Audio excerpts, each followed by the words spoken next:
Good morning, good afternoon, good evening, good night, friends and colleagues from across the world. Thank you for joining us today for our final session of the 33rd day of this webinar marathon. We brought you a special guest and a host, Dr. Scott Ganz, also known as the father of digital dentistry, and Dr. Joseph Minatala, our regent, as well as the host of the day. Thank you for joining me today. Thank you. My pleasure. Glad to be here in front of this wonderful global summit. Dr. Gans, we're very happy to have you, and we're very honored that you're joining us today. I'm going to talk very briefly about Dr. Gans' background, but everyone knows already Dr. Gans. Dr. Scott Gans graduated from the University of Medicine and Dentistry, now Rutgers University School of Dental Medicine, and then completed a 3-year specialty program in maxillofacial prosthetics at MD Anderson Cancer Center in Houston, Texas. Dr. Gans is well published in the scientific literature, having contributed to 15 professional textbooks and over 120 articles. He delivered presentations both nationally and internationally as a featured speaker on the prosthetic and surgical phases of implant dentistry, and is considered one of the world's leading experts in the field of computer utilization for diagnostics, graphical interactive treatment planning, CBCT, and CAD/CAM applications in dentistry. He has been a featured speaker for most major organizations, including AO, AAID, AAMS, ICI, EAO, AACD, and AAED. He currently serves as editor-in-chief of CAD/CAM and Conebeam International magazines, of Conebeam Dentistry, associated editor, MBC Oral Health Digital Dentistry Section, International Journal of Oral Implantology, and current president of Digital Dental Society, USA Board of Directors, Clean Implant Foundation, and serves as a co-director of Advanced Implant Education. Dr. Gans was recently presented with a Lifetime Achievement Award from the American Academy of Implant Dentistry and a similar award from the Digital Dentistry Society Board of Directors. What an honor, Dr. Gans, to have you today, and we're very happy to always listen to you and meet you and see you and see what's new, and you remind us also with the history of implants a lot, and connecting both of them together. So we're happy to have you. Welcome. Well, it's a pleasure to join all of you. This is a monumental effort for the Global Interdisciplinary Summit. I've seen this grow from the beginning, from the very start, and obviously, not being able to physically all be together has been a challenge for all of us, and not being able to go to work for many of us that still are out of our offices. This is a great opportunity to be able to sit back and share some knowledge and share some good times with our colleagues from around the world virtually. And we tend to live in a virtual environment, right now. But hopefully, at some point in the near future, we'll get back to seeing each other in person. Hopefully soon. Very good.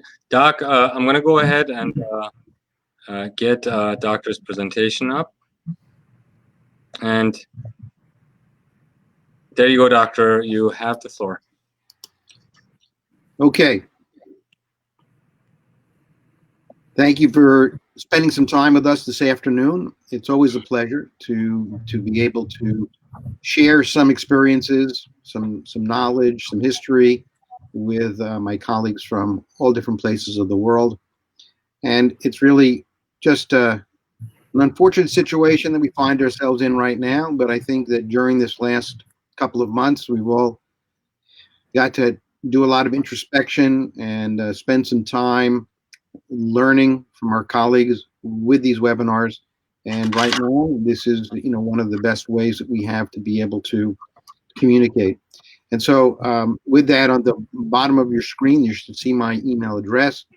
I certainly encourage questions at the end of this, but in case you have some questions in the meantime, or you need to contact me for any particular reason, that is my email address at the bottom Dr. Ganz at drgans.com. So, I was able to get my own domain name because, of course, when you're around as long as I am, when the internet actually started, you had that opportunity. So, but talking about my colleagues from around the world, I always like to be able to interject, some of the philosophy, and that is that when we have the opportunity to be able to travel and to be able to meet our colleagues from all different corners of the world, for me, it was a big eye-opening experience to be able to understand that, the United States, where I come from, is definitely not the leader in some of the technology that we're sharing with you today, and that you've seen on so many different platforms from the different speakers of this summit. And so it was really a humbling experience for me to be able to learn from my colleagues, no matter where they are around the world, that really were responsible for some of the technology that we now use every day, and some of the innovation that has gone into many of the concepts and many of the actual devices. You see here my dear friend Uli Hochschild, who's one of the foremost laboratory technicians in the world.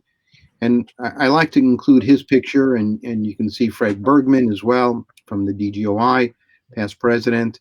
And what we're dealing with is a way of being able to now communicate. And the digital platform that we utilize today is, of course, the universal language. And I always like to include a picture of Uli or someone of his stature to remind everyone that we're not here on our own. We're not doing this on our own. We are doing it with the support of our dental laboratory technicians. And so it's really vital that we understand their contribution, because as you'll hear me talk about during this presentation, our patients don't come to us for implants. They come to us because they need teeth. And of course, in order for us to be able to deliver teeth, we need the cooperation and collaboration and partnership with our dental laboratory technicians.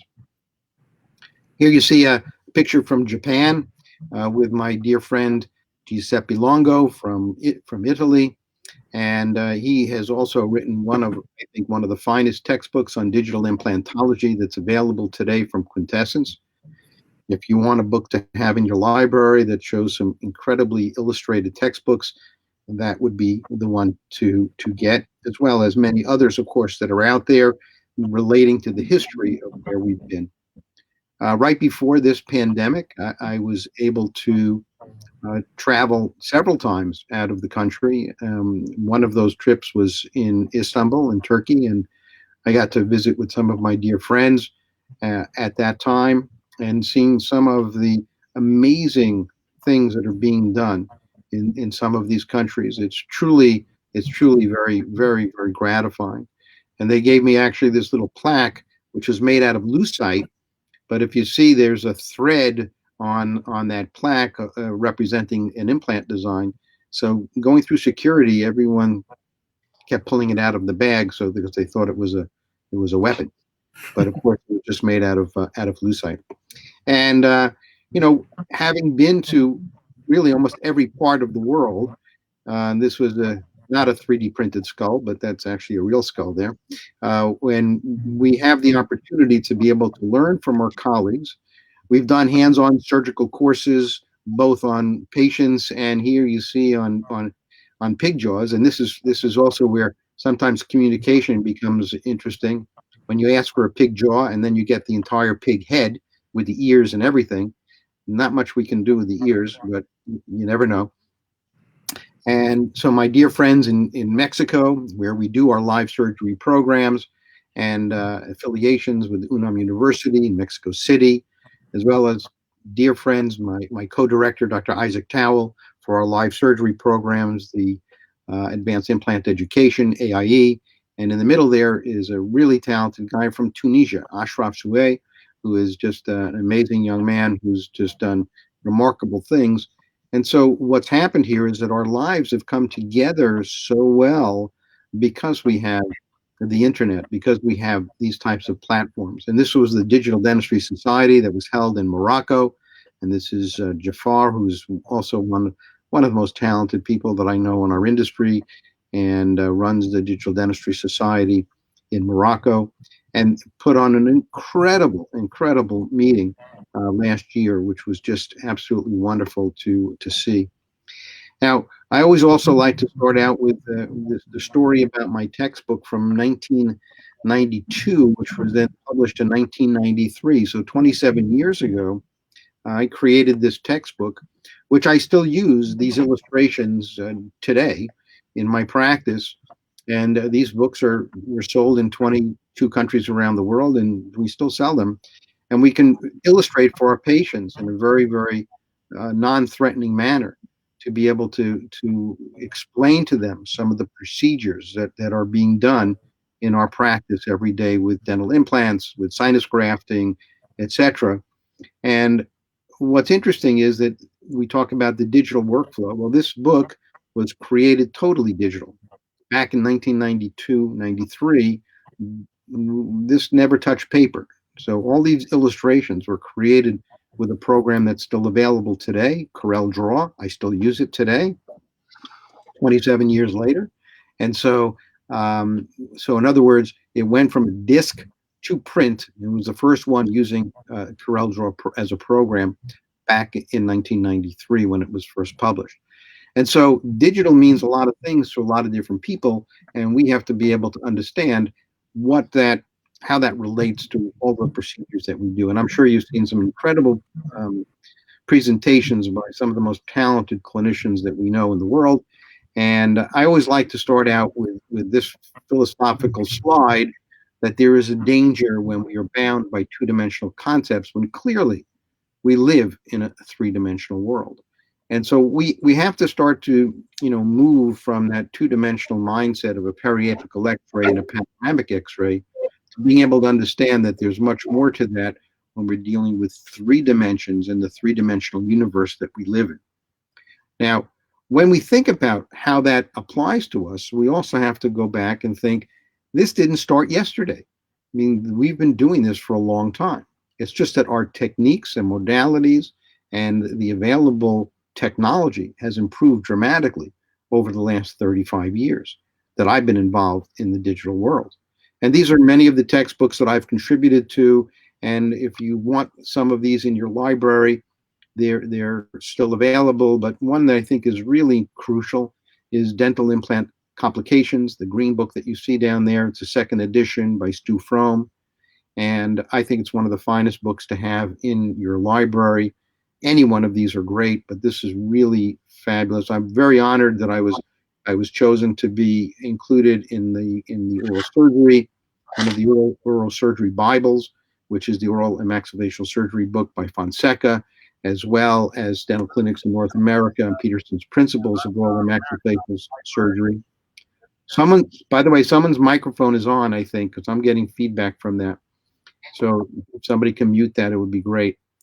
And so these are textbooks that I've contributed to. My dear friend, Dr. Dwayne Caratu, his recent book on implant aesthetics, really fabulous book. And another one, Implant Site Development, which is by Michael Sonic and Debbie Wong, which was now several years ago, is still, I think, a fabulous book on some of the site development procedures that we have available to us today.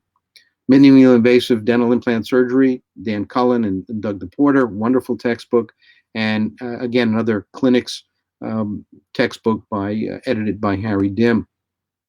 Perhaps I'm most proud of our collaborative effort with this textbook with Marco Rinaldi and Angelo Motolo, two, I think, of the finest surgeons that are in our sphere in the world, computer-guided applications. And this goes beyond dental implants and beyond surgical guides for implants, but showing and leading the way for bone grafting and reconstructive surgery, thinking outside the box. And as was mentioned in the introduction, I have been the editor-in-chief for Cone Beam International Magazine of Cone Beam Dentistry, a publication from Dental Tribune International. And also, that journal has now been joined with CAD/CAM to form a new journal that was just released in January of this year called Digital. So now we're combining all of these digital concepts and bringing it into one journal. And the second edition should be coming out very soon, which I will actually have an article in as well.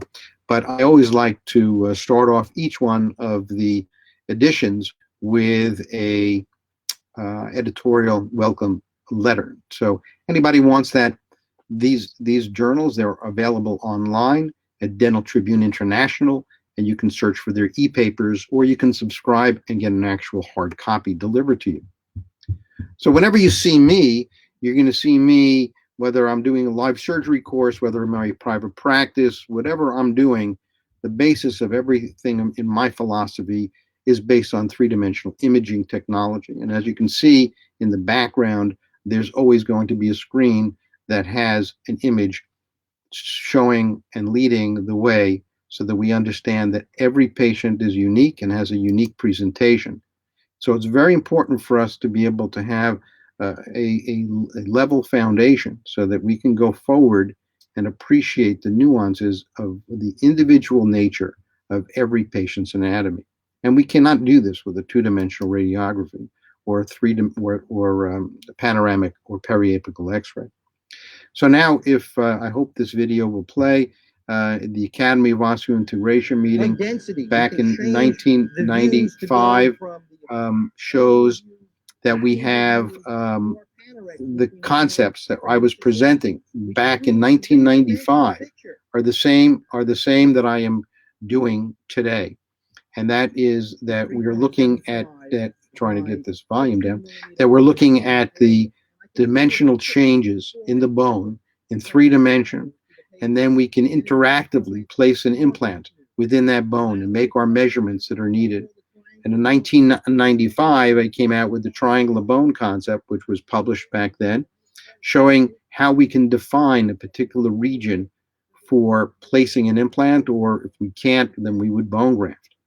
In 1996, so 24 years ago, at the joint meeting of the European Academy of Osseointegration and the Academy of Osseointegration in Amsterdam, I was one of the first to show the relationship between CT, of course, at that time, and understanding tooth position, so that we could, in fact, do restoratively driven implant dentistry. And so we're looking at a barium sulfate scanning appliance, and that scanning appliance is worn during the scan. And this was before we had fiducial markers, which we do now for mostly for edentulous patients, and before we had the ability to be able to merge other intraoral scanning or other digitized models into the cone beam CT, oh, that time CT image. This is 24 years ago.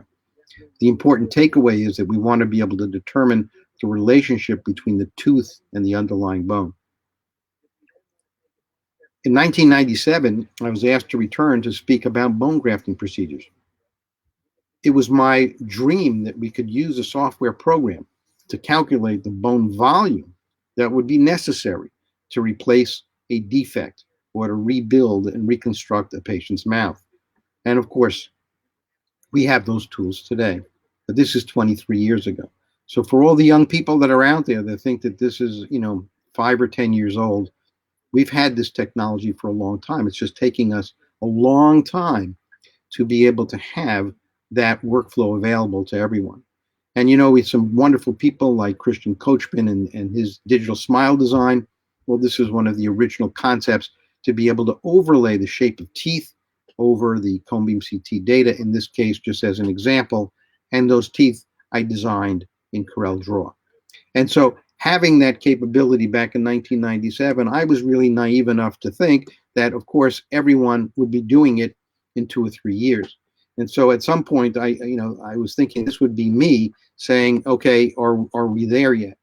And fortunately, I think we are finally at the stage where most people understand this new digital language, understand the new digital workflow, and we have the opportunity to communicate with our dental laboratory technicians, utilizing the same set of tools and the same language, the same universal language, which is the digital dentistry platform.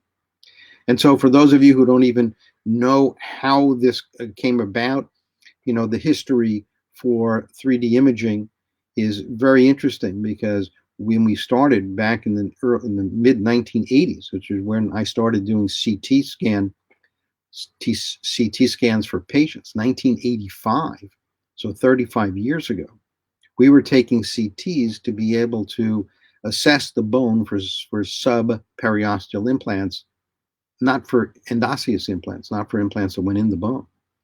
And so it's really been an amazing transition as we went from medical grade CT, these large units, to where we are today with cone beam CT in office units at lower radiation.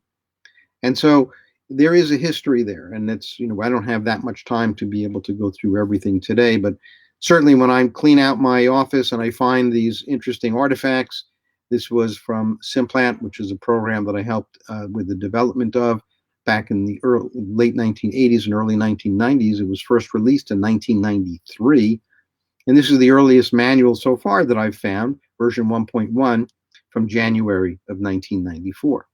And if you know how much storage was on one of these little black discs, then you probably will win a prize, because that was back when we used to use these floppy disks. Of course, they're not floppy; they were rigid,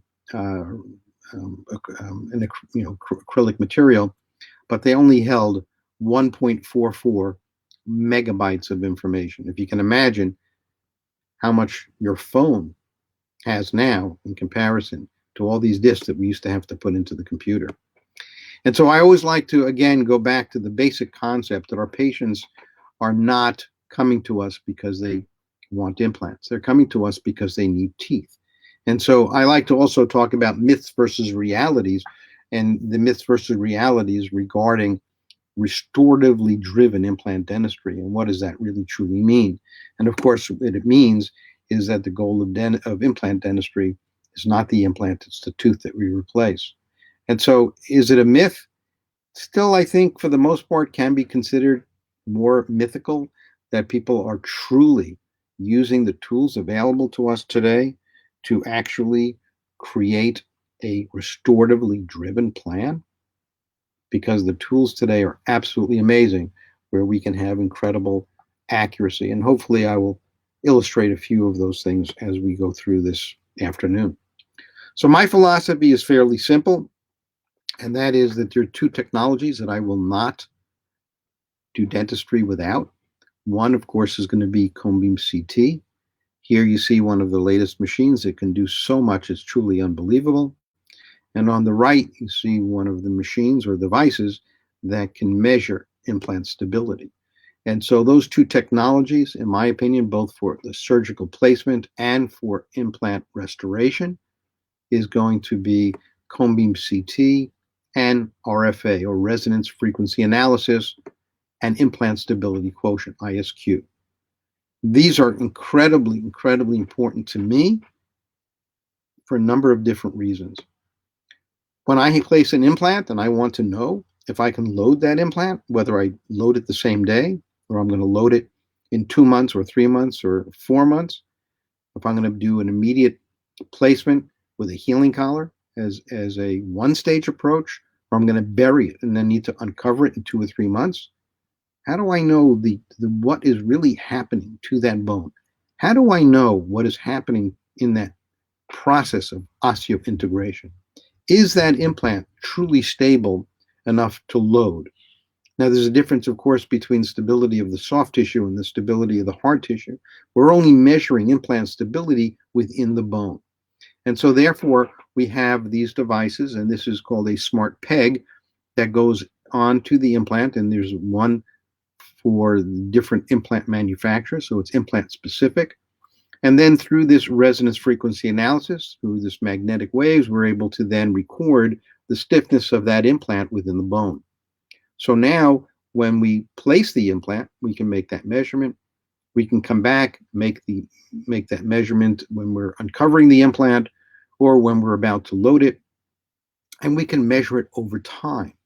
And this to me is critically important in being able to have the data that represents the history of the implant within the patient's mouth. And so we do this at the time of surgery. We do this at the time, we do many different measurements. And we've had the problem of being able to record these measurements because in the past, with the units that we've had from the Ostel Corporation and from others that have now similar devices based upon the Ostel technology, we would write those numbers down in the chart. And that's also very important because that's a medical legal reason for doing this. We have a medical legal entry in the patient's record that said that this ISQ for this particular implant, like you see here in the anterior position, this one a little more distal or posterior, and we can measure the changes, whether they're positive, whether they're negative, or whether they're static and stay the same. We can measure those, the integration process during the lifespan of the implant. And these are, in my opinion, critical pieces of information that we need to go forward. We're also doing a lot with socket shield and root membrane or partial extraction therapy when we're doing immediate restoration as well. And it really would be nice to know if we can load that implant. Now, the problem is that a lot of people rely on insertion torque. There's no problem with having insertion torque as a measurement, except unless you have a pretty sophisticated torque wrench to measure that value, it's pretty much of a subjective value. In other words, everybody may come up with a different value if they're and if they record that. But also, what is actually the definition of insertion torque? It's something you can only do once. So it's basically the frictional resistance of that implant going into the osteotomy site at that moment in time. And therefore, you measure it at that moment in time. You can't measure insertion torque, 20 minutes later. You can't measure insertion torque 2 months later. And it's certainly not an objective measurement. However, with resonance frequency analysis on ISQ, we can measure this after the tissue is healed. We can measure this to determine whether what if somebody else had placed an implant and we want to measure whether it's stable. You can't just tap on an implant on an abutment and hear a high-pitched sound and say, oh yeah, that's integrated. And when we're restoring these implants, as you can see, even in a situation like this in the anterior mandible, where we have really nice depth of soft tissue, sometimes it's difficult to understand when crowns come loose or when the abutments come loose. In those cases, patients immediately think your implant is loose. You can't measure insertion torque at this time. The only measurement that you can take that will give you the information about implant stability is going to be resonance frequency analysis and ISQ. So, as an example, a patient comes in like this, where this is an older patient, and of course I have to be careful with the use of the word older as I start to get into my old age here. But when we're starting to think about a patient's limitations and what their options are, when a patient comes in like this and says, doctor, I lost a tooth over the weekend, and then you look and you see that it was actually fractured in half, what are our options? Well, we can offer the patient a root canal. We can offer the patient a bridge, but would you really do a bridge on these teeth? I guess some people would. Now, this is a patient that was, I believe, 84 years old. She snapped this off. We had done implants, incidentally, about 3 or 4 weeks prior to this in the posterior left quadrant. So she was very understanding about the differences between placing an implant and doing a bridge or making some other type of an arrangement to replace the tooth. Certainly, an endodontist would say, yeah, we can probably do a root canal, but this root is relatively short, and we wanted to give this patient something that would be perhaps more reliable. And so we have to have and use the tools that we have to be able to assess the width of the bone, the mesial distal aspect between the two teeth, the trajectory of those roots, and we can only do that with cone beam CT technology. And in this particular case, the patient said, yes, I understand an implant probably is the best solution. Is it something that we can do and I can have a tooth the same day? And yes, we did that.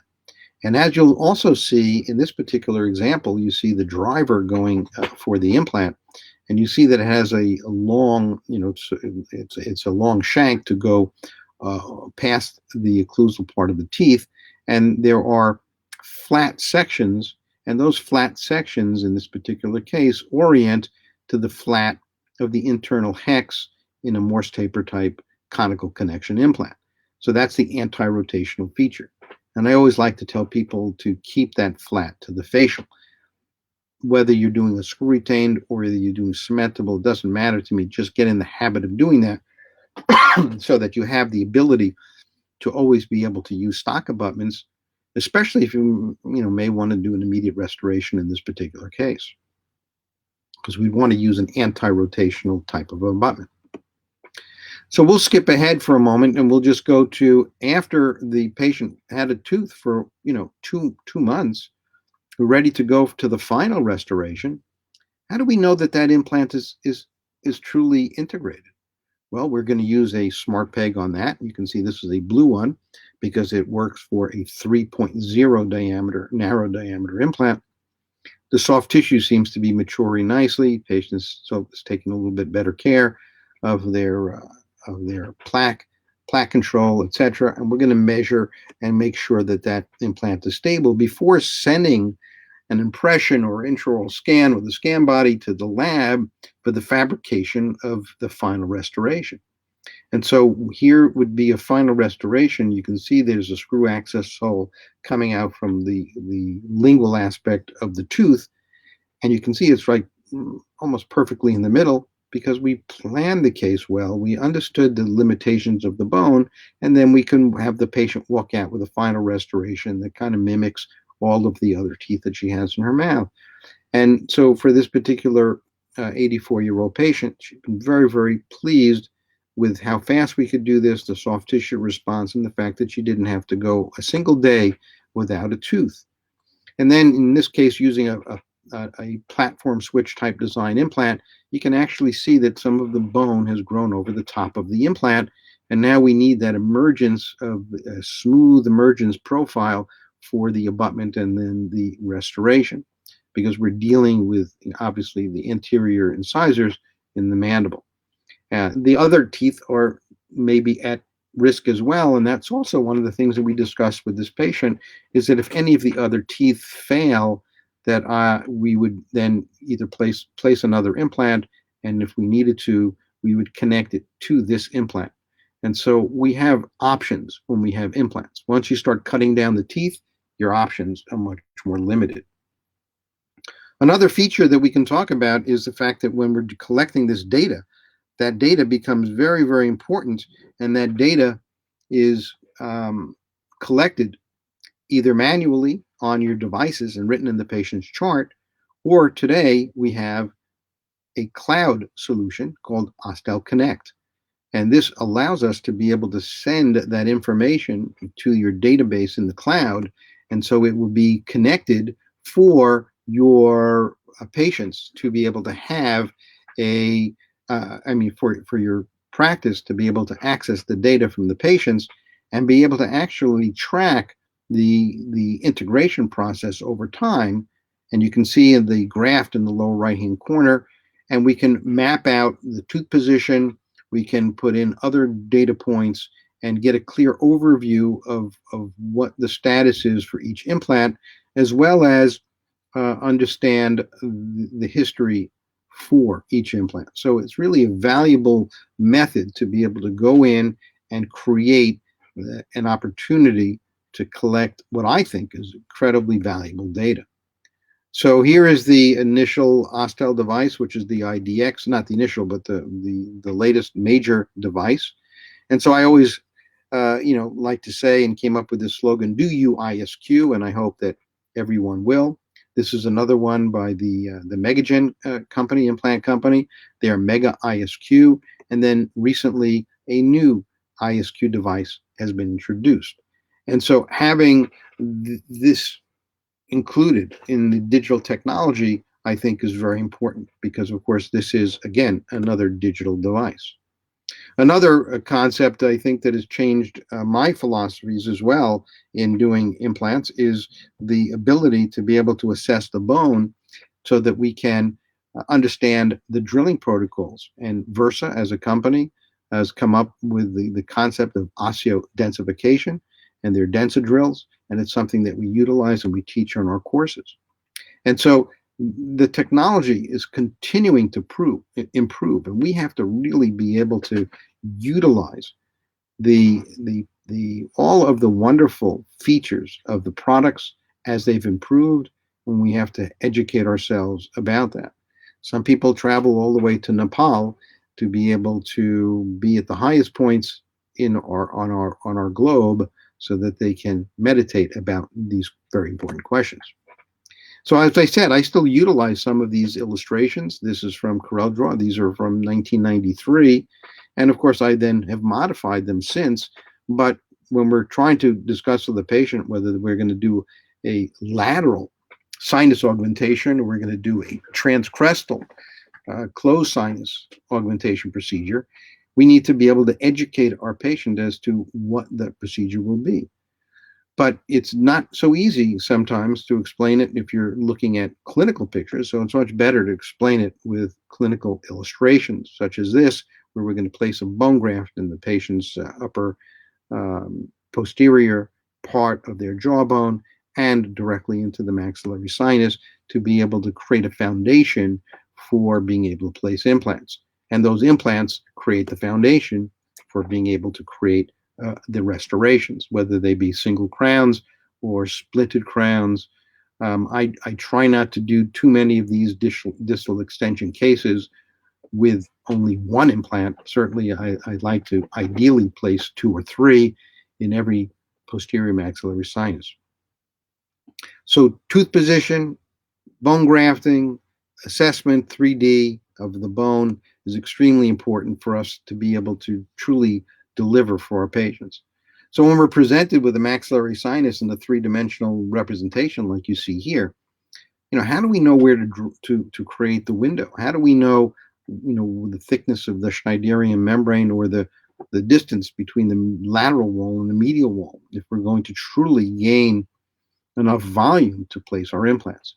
These are some of the questions that we need to truly understand so that when we're making a window like this, and I saw this illustration and I immediately said, this is a nice illustration, but I don't think I would ever put the window in that particular location because it's very difficult. You see the bone going in there now, but first you have to lift that membrane and you have a long way to go to dive in and scrape that wall, go in and against the medial wall, lift the membrane. So we would use probably a different approach for the lateral approach for the sinus. And I like to think about this whole concept as the art and science of 3D imaging applications. In our textbook with Dr. Marco Rinaldi and Angelo Matolo, the Ganz-Rinaldi classification, we established those protocols all based upon cone beam CT. And the understanding that we have different opportunities because probably more than 90% of the population is still doing freehand placement of implants. And so if we use cone beam CT as the base and the foundation, we can call that diagnostic freehand. If we're going to utilize some sort of a template, I call that template assisted. And finally, if we're going to utilize a drill guide and we're going to place the implant through the guide, then we would call that full template guidance. And of course, we're going to use all of the different tools and surgical kits, etc., to be able to manage those concepts and those clinical protocols. And this was, of course, outlined in our textbook. So diagnostic freehand means that we're going to utilize all of the different images, the axial, the cross-sectional, the sagittal, the panoramic, and we're going to use our 3D reconstructed view to measure the available bone in height and width so that we choose an implant that's the proper size and shape and diameter and length. But then most clinicians are going to go in and place the implant freehand. Template assisted is when you're going to go in.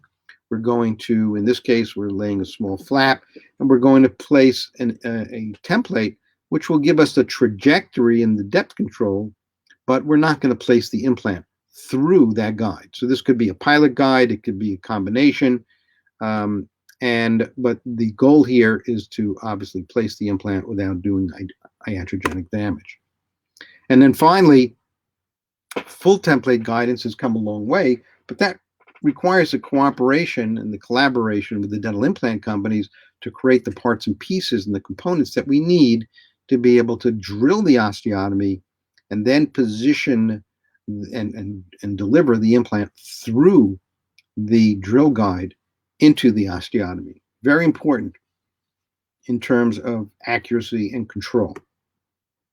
In order to do that, we need a special carrier, and that carrier attaches to the implant. So it's an implant-specific carrier that will then go through the template and deliver the implant to the site. And then if we need to, we can manually torque that implant to the correct rotational position, and while also monitoring the depth control as well. Because our goal here is to be able to, in a case like that, deliver teeth the same day. In our live surgery courses, we're also implementing now dynamic navigation. And dynamic navigation becomes very important in today's world, because now we're going to move from a static guide to this dynamic navigation. But there's a misconception, again, a myth, that we can bring a patient in, go in, take a scan, and boom, we're going to place an implant. And yeah, maybe you can, but let's not skip all of the diagnostic steps. And it wasn't until the software had improved to be able to import STL files that I was going to join in and understand that dynamic navigation can be, in fact, a wonderful solution. So this was from our course that we did in December, and we actually finished a course in March. I came back on the red eye on the 16th, arrived on the 17th of March, went to the office, and then I was told that we couldn't practice anymore. So I have really not been practicing since March 17th. And so anybody that wants more information about our live surgery programs, please feel free to send me an email or contact me on Facebook or wherever.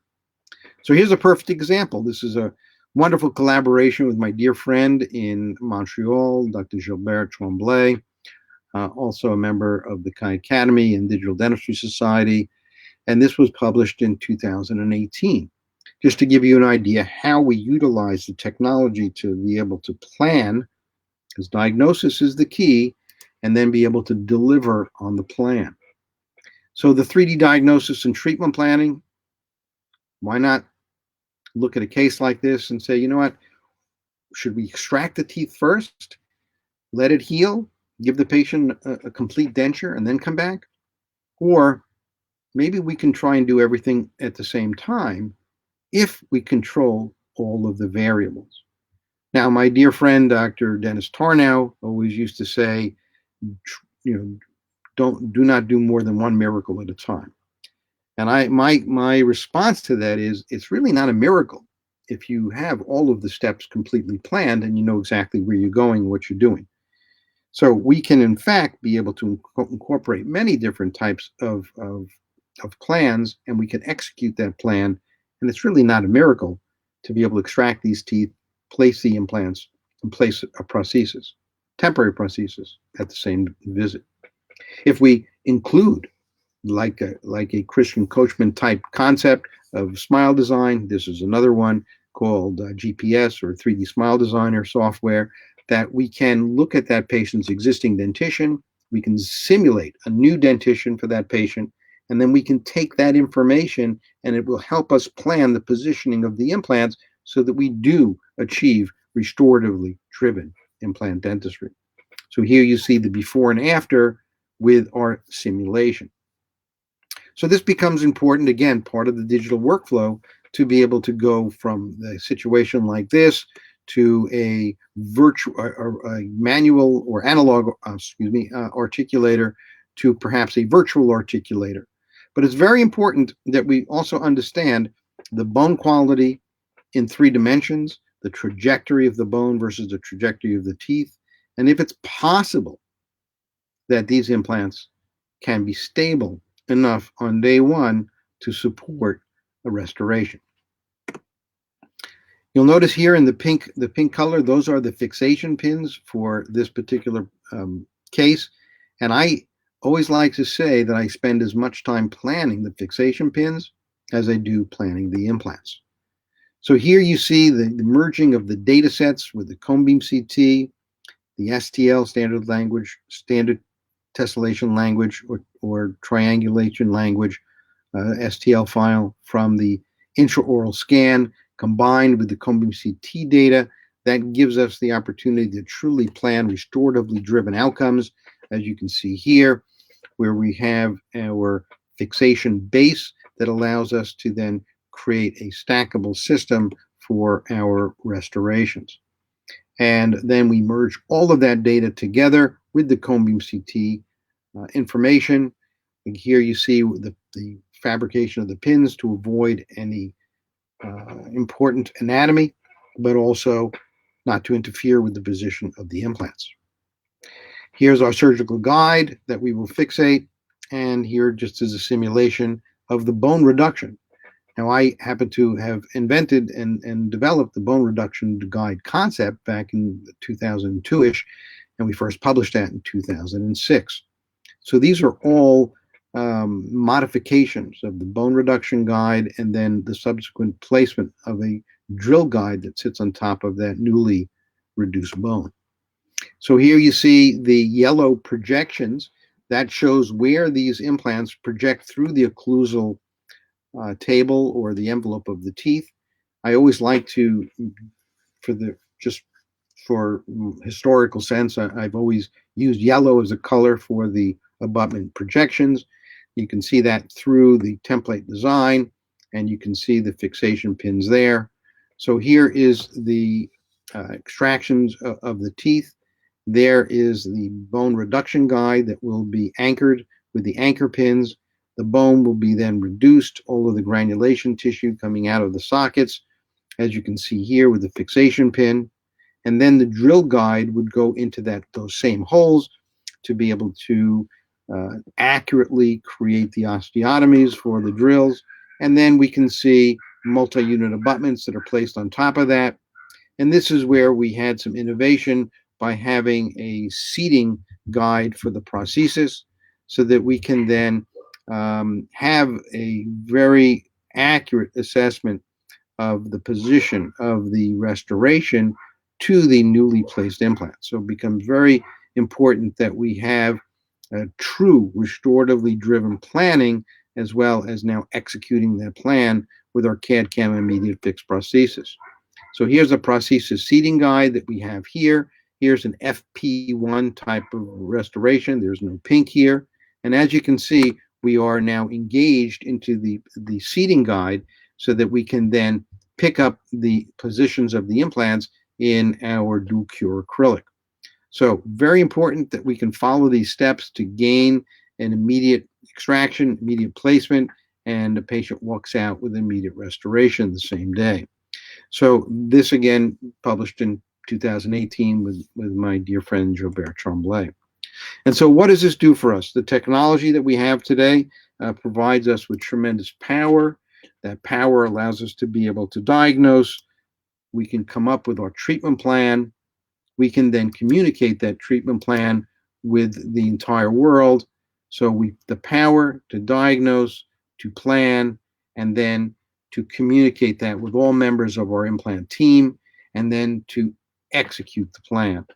And of course, the communication process with our dental laboratory technicians is absolutely essential. So of course, we do have different types of guides, from a tooth-borne template to a bone-borne template. And by the way, these are illustrations drawn with Corel Draw, and then a mucosal-borne template. And they all provide us with different solutions, and some are more accurate than others. But just remember, your template is only as good as your plan. So can we create guides for other procedures? Of course we can. We can not only do guides for implants, but we can do guides for sinus augmentations, for harvesting bone from the ramus or other places. And certainly, if we create a virtual guide, we can utilize that for our dynamic navigation procedures. All of this becomes important in terms of the diagnostic stage, so that we can simulate, so that we know what we're doing before we touch the scalpel to the patient, which is why we know that we're not really doing more than one miracle at a time. We are just doing more procedures at one time. And so I know that I don't want to run over too much over time in this particular webinar, but I do want to show you a couple of things. First of all, that when we're doing our scans, it's vitally important that we position the patients properly. So just because you have a cone beam CT scan machine doesn't mean that you're using it correctly. I get to evaluate a lot of these scans that are taken by people from all over the world, and they tend to come to me after things go wrong. And in this particular case, I was asked to plan a case, help plan a case for an immediate all-on-4, all-on-X type of prosthesis in the mandible. And as you can see, the patient's positioning was not correct, and they cut off the inferior border of the mandible. And they said, well, don't you have enough information there that you can plan the case? And I said, no, I don't want to guess. And so we had to rescan the patient, and that's unfortunate. So it's very important that we stabilize the patient, and we, at the same time, position the patient in vertical position as well as a horizontal position, because things can go wrong.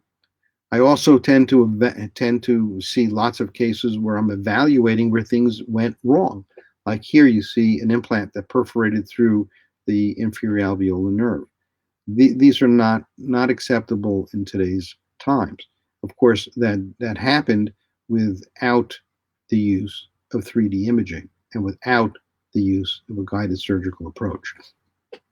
So as we scroll down through here, through the area of the cross-sectional image, you can see where the drill went through that nerve and caused paresthesia.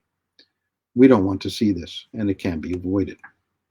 This is something I like to show, this all-on-X case. Again, it's another case I was asked to review for planning. In fact, this is the only case that I had planned, and I lost to one of the large brand-named implant sites that you may have heard of. And I don't know, I just couldn't find bone in the maxilla that could fixate the implants. Now, in the lower, this was another challenge. So if you look closely, you see that, yeah, this is a nice all-on-X case. We're going to change our density values so we can visualize things better. We can go in, and I always advise, redraw your curve, because everything is based upon this panoramic curve. If you trust someone else or you're not paying attention to it, then your measurements may not be accurate, and your understanding of implant positions may not be accurate. So we want to be able to go in, we want to be able to judge all of the different angles. And, we found that this patient had bone. Now, not the best bone, it was very kind of osteoporotic. Here you see the mental foramen very strongly sitting there at the top of, or near the top of the posterior ridge. But you're also seeing something that's not that unusual. But of course, the patient forgot to enter this in their medical dental record, and that is a silicone chin implant. So as you can see, there's an implant that goes from ear to ear, and you certainly cannot put fixation pins through that area, as you can see here, with the gray color and the notches holding in the anterior segment this silicone chin implant. So of course, we could not put any anchor pins in that area because of that. And so we need to really understand how to utilize the tools for our best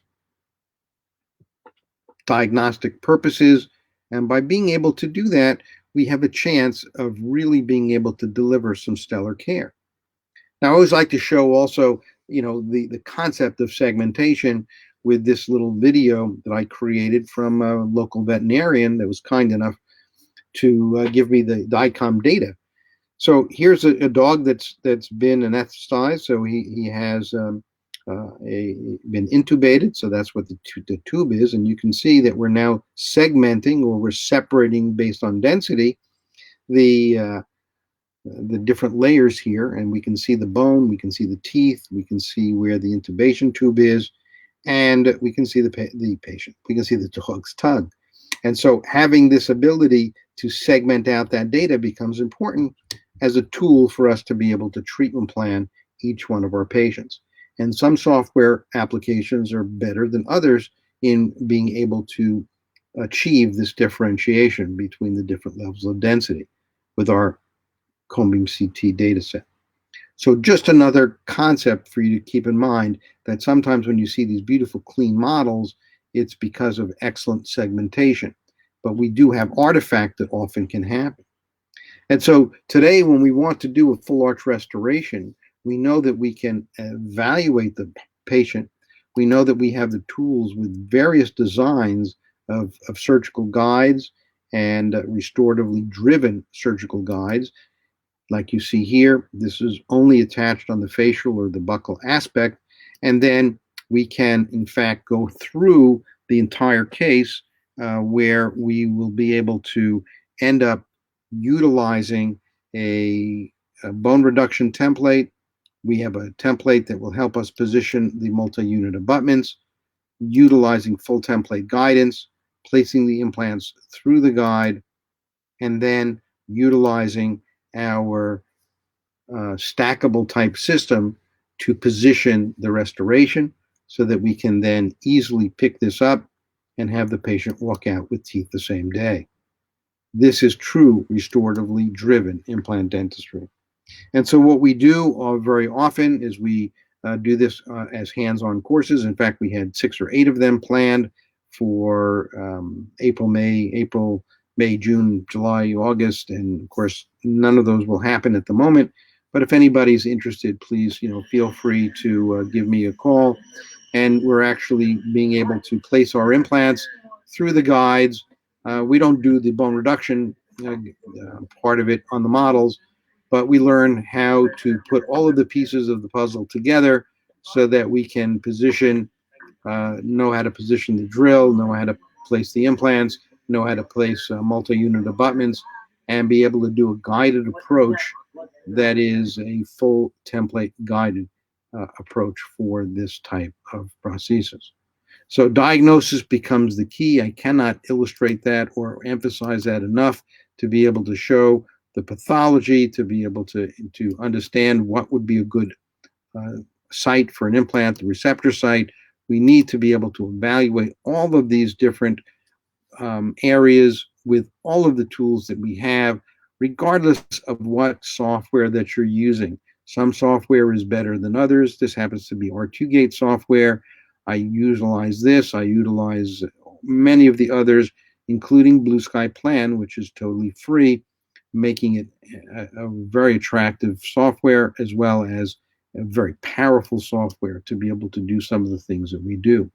So we want to be able to trace out the nerve. We want to be able to understand the position of the mental foramen and the path of the inferior alveolar nerve to avoid any particular complications.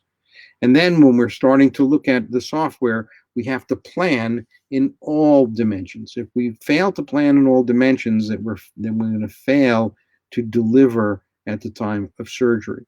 And so we really need to take into consideration the 360 degree view of that implant within the bone. So as you can see, if we change this slightly, the implant could be completely out of the bone based upon the view that we're looking at.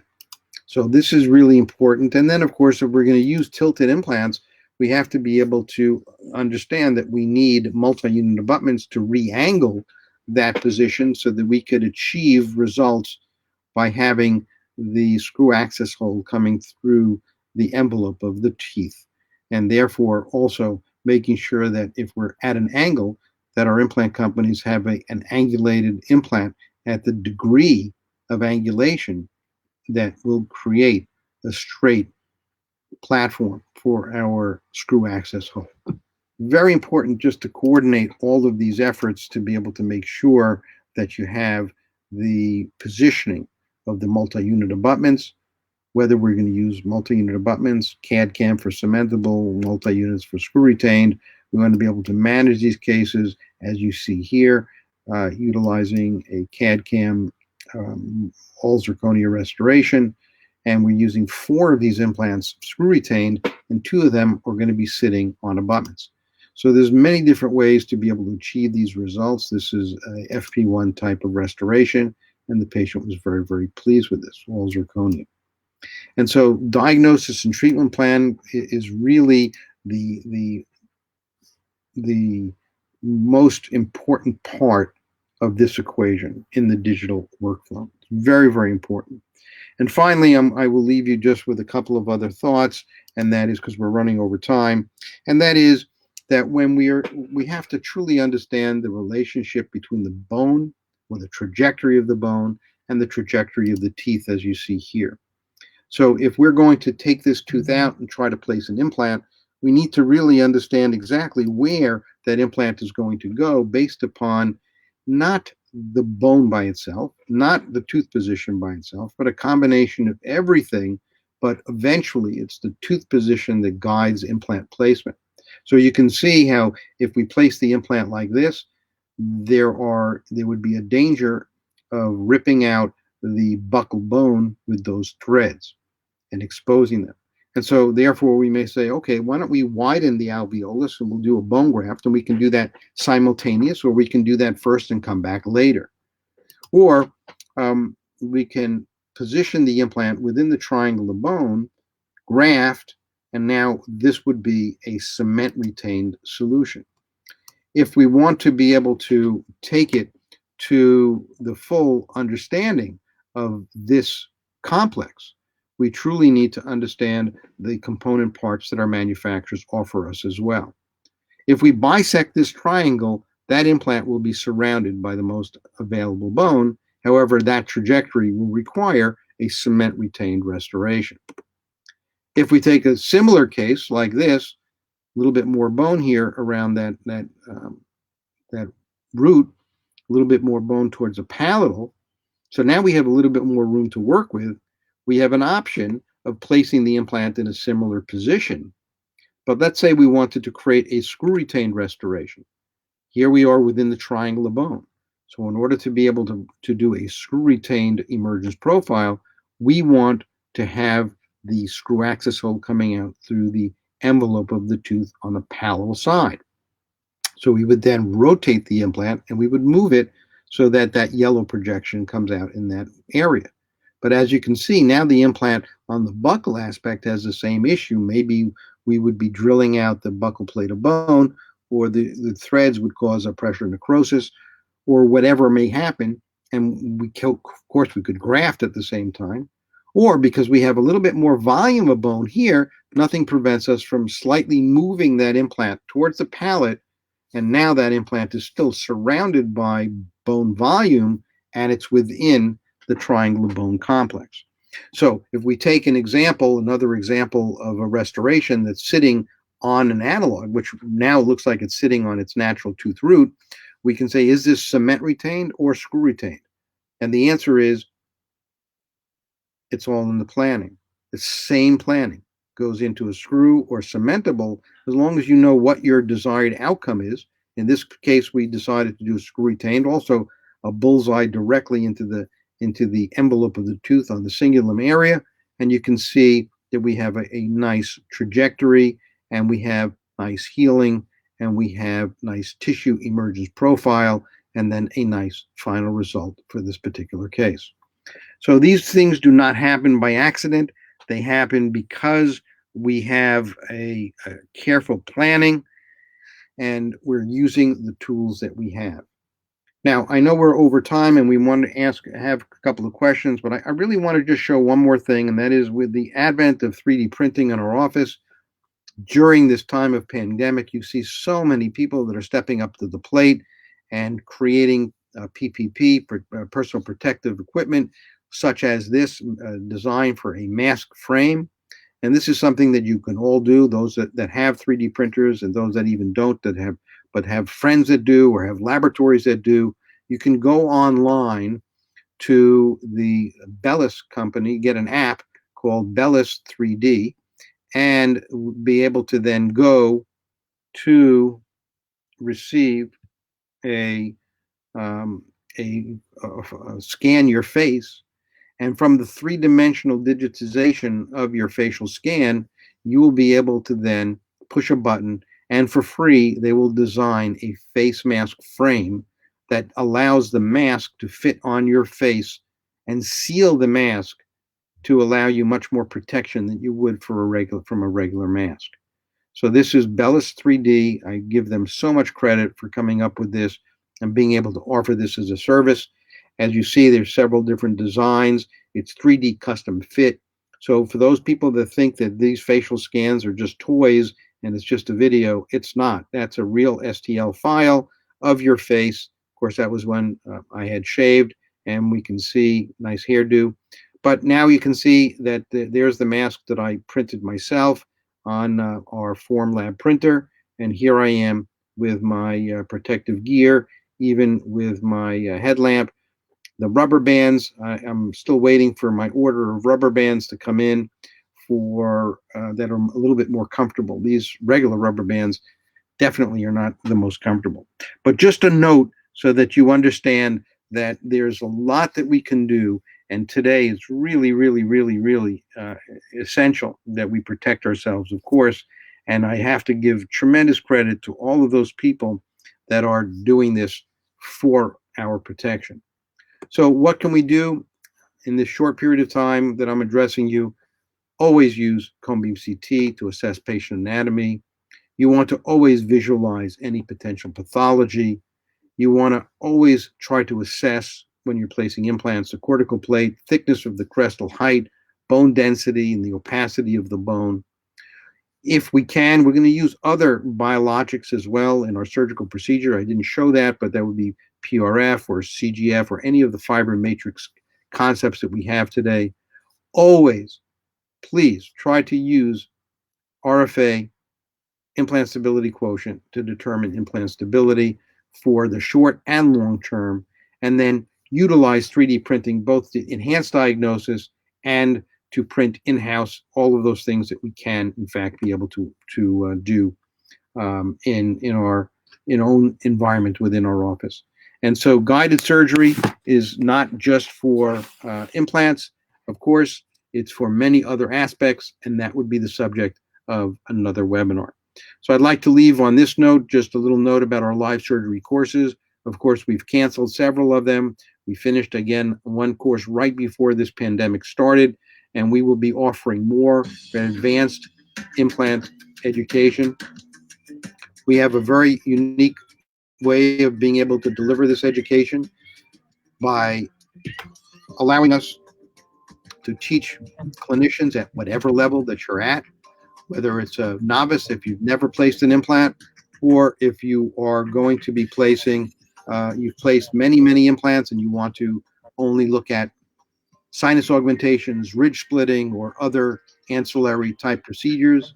Even our all-on-X full arch restorations that you saw with the guided chrome system, we have done at our facilities.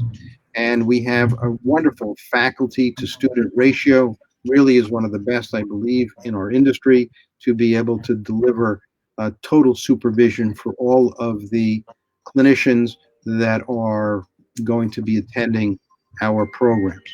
And so we can tailor a program to meet your needs. We have the ability to be able to give you the tools to document your cases, as well as always foundation of cone beam CT. This is my co-director, Dr. Isaac Towell. Everything that we do is based upon a 3D evaluation. We have a CareStream cone beam CT machine on premises at this facility, and hopefully we will be opening perhaps other facilities in the future. So with that, I will turn back over to our moderator, and thank you for your kind attention. So let me see what I can do to go back to headquarters. Dr. Ganz, thank you very much. How everything is illustrated is just very simply and very intelligently put together. Thank you. You're welcome. I'm just very curious with all the oceans of experience that you had and what you've seen in the implant history from Dr. Lenny with the subperiosteal implants and also integration, and with the new architecture and the implant design and the CBCT. How are you seeing the future? What are we going to be doing in the next few years? Oh, I think the future is very bright for technology right now with the integration of intraoral scans, with the integration of 3D printing, lower cost 3D printing, better resins, better and faster machines that we are doing sinus lift guides, we're doing harvest guides, we're doing so much more for immediate restorations. We have the ability now to communicate much better with our laboratory partners because the software is getting better, and we have almost instantaneous communication by sending our files, over the internet. And when we used to be, limited by file sizes, today we can send very large file sizes very quickly without, in most parts of the world, even today with the internet abilities that we have. Certain areas in the country would be a little bit more difficult, but most, have high-speed internet available to us today. So we can design, we can fabricate, we can, now that we have a camera on me, we can print, 3D models of our mandible or maxillas, so we can actually, feel Right. and touch them and do it in advance of the procedure. So it's just, it's almost endless. And I'd like to say that, the digital concepts that we're presenting and what we're doing today, we're only limited by our imagination. So for all of those that are out there that, have a great imagination, you are the future of what we're doing and coming up with all sorts of new ways to be able to do all the things that we do.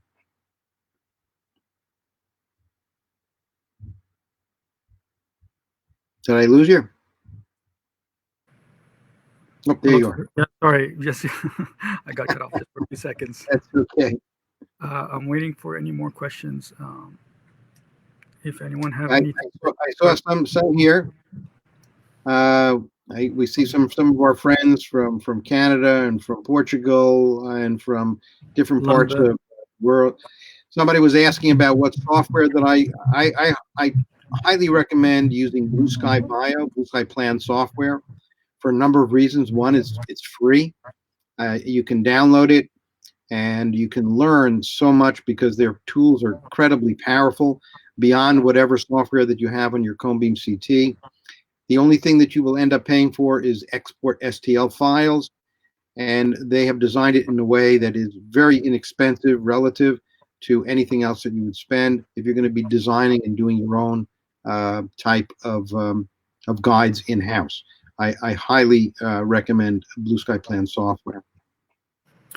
Do you recommend our dental schools to start implementing digital dentistry a little bit more heavily? It's a very good question. I mean, as you saw some of my presentations back in the early 1990s, I thought it was going to be 2 or 3 years before everyone would be doing it and implementing it in the dental schools. Here we are 35 years later, and we're still kind of, we have a long way to go. And that's one of the reasons why we have organizations like the Digital Dentistry Society and the Chi Academy and many others that are focusing on those areas of education. The dental schools are very far behind for the most part in being able to deliver the technology to, I mean, look, most people are still in the analog world.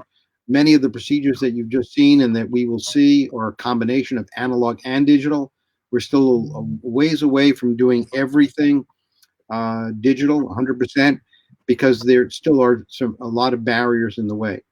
Dental schools really need to step up to the plate and give our students the education about the modern tools that we're using, not worried so much about filling the curriculum in order to graduate and give them a license, because these are the tools that we're going to be using in the future for sure. Like, I think a lot of our colleagues are, and I'm one of them, like we focus on learning about the CT scan by itself and then digital dentistry by itself and 3D printing by itself, but integrating all of them at the same time and putting all the pieces of the puzzle, we're still not there yet.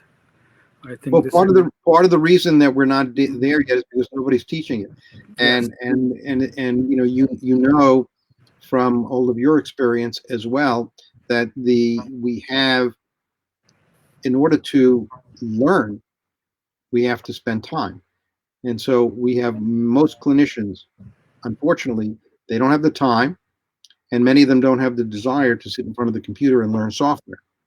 And so they're relying now on third parties to be able to help them down the path. So we have, companies like 3D Diagnostics, we have 360 Imaging, we have the dental laboratories like Rowe Dental Laboratory in Ohio. We have all of these ancillary factions that have stepped up to the plate that help the clinician, because most clinicians, all they want to do is push a button and have it all done for them. But the reality is that we still own that responsibility, and that responsibility is ours to make that final decision. And that's where I've talked about brain-guided implantology. We have to use our brain with all the technology. The computers aren't making the decision. We are. Yeah. Dr. Ganz, thank you very much. I'm waiting if there's any more question. People can start typing it down here. And if not, the more they share it, the more questions that'll be coming up. I will be happy if you can answer them, Dr. Ganz, later on as well. I think that what we're seeing here, especially during this pandemic, is a tremendous influx of clinicians online, sharing all of their experiences and sharing their knowledge and being able to exchange information.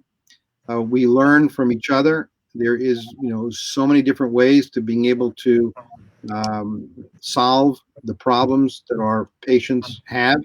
And I'm just always absolutely amazed at especially some of the younger minds that are out there that are doing phenomenal work.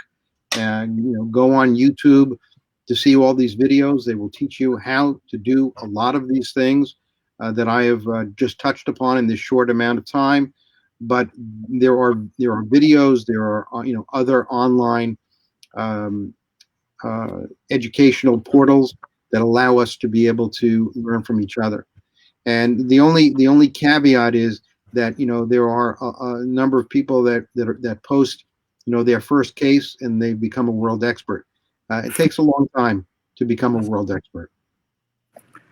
Your experience and your knowledge and your how you put everything very thoroughly together is very valuable. Thank you very much, Dr. Ganz.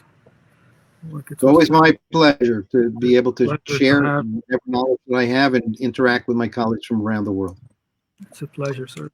Thank you so much for having you and for contributing a valuable time to our cause, and also for your overall contribution to this peer-to-peer historic project that we have been launching for the last month, and will prevail in achieving our goals in 2 weeks. Thank you, Dr. Ganz. We all look up to you. Dr. Ganz, thank you very much. Stay safe. Everyone stay safe. We're getting back to normal soon. Hopefully. Thank you. Yes, thank you very much. Thank you.